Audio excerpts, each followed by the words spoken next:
Alors, celle d'aujourd'hui, c'est précisément l'idée exactement inverse de celle pour laquelle le ministère de la Culture avait été créé.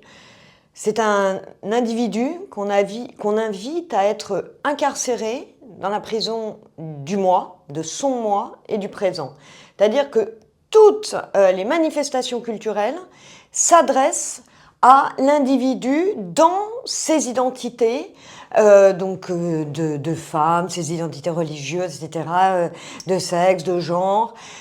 et jamais précisément à son âme. Alors que si vous reprenez, que ce soit, je vous dis, l'idée de l'homme qui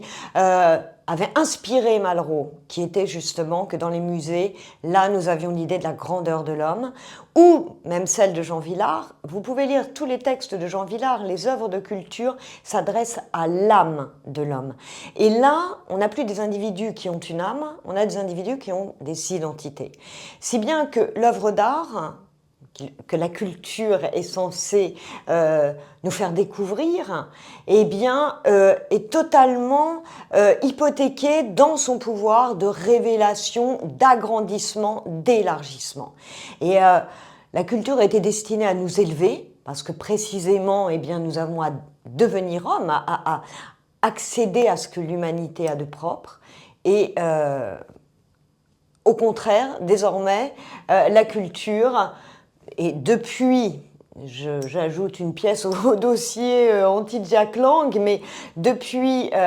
Jack Lang et le ministère de la Culture, la jeunesse est flagornée dans son être, et par conséquent, nous avons perdu toutes les vertus qui étaient propres, qui étaient des vertus émancipatrices, mais ne nous trompons pas, c'est pas s'émanciper de notre héritage, c'est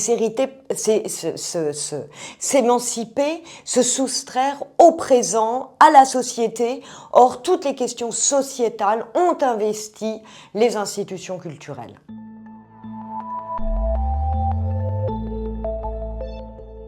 Alors, je pense qu'il faut tout reprendre à la base et d'abord se saisir de ce que j'appelle les idoles du progressisme, c'est-à-dire, alors déjà, cette idée de démocratisation de l'art, que l'on cherche à permettre que chacun de nous puissions avoir un jour un contact avec les grandes œuvres, certes, mais en revanche, il ne s'agit pas d'investir tous les lieux d'œuvres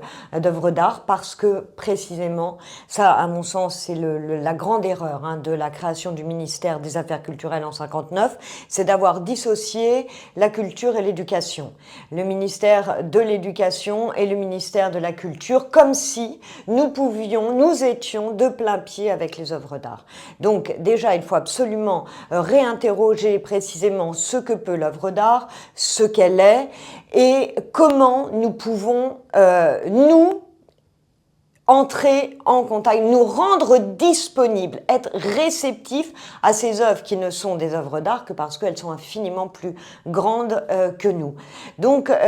tout est à repenser dans les idoles du progressisme et donc de la culture. Il y a aussi cette idée, cette confusion complète entre identification et élévation. L'obsession aussi de l'actualité, qui ne signifie strictement plus rien. Donc la culture pour tous, le fameux credo de tous créateurs. Bien non, précisément, ce n'est donné qu'à un très très petit nombre d'êtres, parce que il n'y a d'œuvre que là où il y a révélation, et hélas, nous n'avons pas tous reçu ce don de vision.